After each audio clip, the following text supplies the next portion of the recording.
Welcome, ladies and gentlemen, back to another episode of Inside the Lines. I don't know why I'm wearing glasses, but hope y'all are having a wonderful Friday to your day. My name is Jet. We are 9 days away from the Busch Clash at the Coliseum. We have another update regarding more artists that are going to be performing at the Clash, including a first time ever, as well as we got some news regarding new paint schemes, a new entry list, and also a new trend I think NASCAR could be heading with an announcement we're going to discuss later on in the show. But first, let's get into our Inside the Lines rapid fire. The first up on the list is Chase Elliott. He announced a brand new paint scheme with Hooters with Lefty as a designer. Man, Lefty, an absolute legend, puts out this banger paint scheme. Reminds me a lot of the Hooters Spirits car that ran at Bristol in the fall of 2019. It has the orange and the light blue and the white. This absolute perfection on utilizing the space that has been given by moving the numbers closer to the front wheels.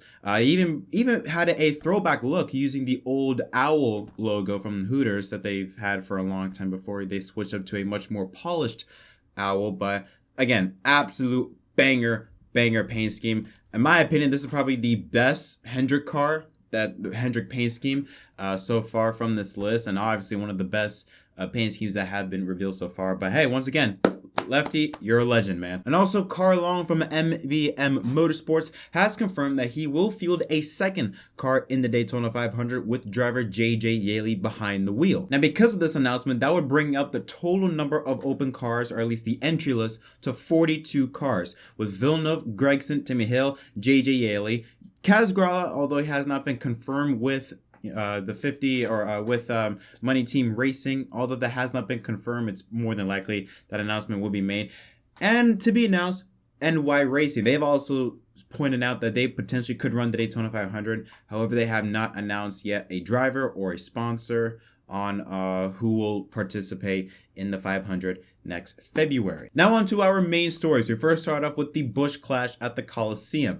Now, the Busch Clash event at the Coliseum is going to be a complete 180 from NASCAR. It's going to be completely different from NASCAR. No country, which I think is for the first time ever. On top of that, you have some pretty A-list or, pretty popular artists performing at the event. You have people like Pitbull, a 45-minute pre-concert, Ice Cube performing halfway at the halftime part of the Clash. And then you have this, a first time ever, DJ Skee, who is a DJ, if you don't know that. He will be performing at the Busch Clash, but will be making history by performing during the cautions at the Busch Clash. So, yeah, when a caution comes out, if there is a crash and let's say a driver's leg is broken, you're going to be hearing, the crowd going wild over DJ Skee. Okay, obviously that's not going to happen, but the point is it's odd, but at the same time, it's very cool, it's unique, it's completely new. Now, I do want to bring up one point that 𝙁𝙁𝙍𝙍 mentioned about on how this may be giving a false perception on new NASCAR fans, considering the fact that 70% of the people attending the Coliseum are new NASCAR fans, or at least fans that have never attended a race before. That number could be inflated slightly. But the fact that it's going to be a brand new fan base, majority of the fan base will be completely new to NASCAR, and they're going to be seeing people like Pitbull, Ice Cube, DJ Skee, a completely whole new way to approach a NASCAR race, or at least to attend a NASCAR race and to enjoy a race weekend, that they might get a false perception that this is really what NASCAR is. Like, you're going to see in Daytona the same type of people, or we go to California back again for Fontana, where we go to Vegas, Phoenix, you're going to get that same vibe, which is not the case at all. But I won't be surprised if maybe NASCAR could be using the Busch Clash at the Coliseum as a testing ground, an experiment, as to say, okay, what if, because we do know that Daytona and all the other races so far that have been announced will be having country stars, having country singers. But I won't be surprised if maybe even next year, maybe NASCAR might test the waters and venture out a bit more, out of country, out of the traditional NASCAR landscape, and maybe venturing out to a more let's say urban experience. I don't want to, it's still, like, I say urban in terms of the fact that approaching to more of the audience of LA, approaching more to the city crowd of Boston or Miami. I'm just throwing out popular cities, but I won't be surprised if maybe NASCAR could use the Busch Clash by having all these artists and having a different approach to this race be a starting point, or at least lay the groundwork of the future of NASCAR and how they anticipate future events. And now on to our final story, the Martinsville race. Martinsville will have 2 races in 2022. We know that's a fact. However, it'll be 2 different race lengths. While the fall playoff race will still have its 500 lap event, or at least duration, the spring race has now been shortened from 500 laps to 400 laps. Now, a good portion of the fan base is at the very least confused. Why would NASCAR take away laps, especially at a track like Martinsville, a track that no one had an issue with in terms of the race length? And while I understand why people are maybe frustrated about this, like, why are you taking laps away? It's not necessary. Focus on something else. I do think this is going to be the start of a trend we could see NASCAR play out in the future in terms of shortening races. Now, I have always said that NASCAR needs to shorten their races, that it is way too long in today's society, in today's, I guess, social world, that nowadays fans are just not going to sit around for 3.5, 4 hours every single week. That's just not going to happen. You look at other sporting events, they're now trying to shorten the games now because they now know that the younger demographic, especially the 18 to 49 crowd, they're not going to be able to sit that long, especially for a sport like NASCAR where a bunch of cars go around in circles. Not many people are going to wait, or at least withstand, so many hours of cars turning left for a long period of time. So I'm not surprised that NASCAR is taking this action, or taking the initiative, I should say, to start shortening races. Now, Martinsville was a surprise start. I thought we would see maybe Michigan or Texas or Phoenix. I was expecting maybe one of those tracks to maybe have their race length shortened, not Martinsville, but I don't blame him for taking that initiative. And I don't think this is a bad thing at all. People understand. First of all, number one, Martinsville still has 2 dates. All right. We still have 2 dates.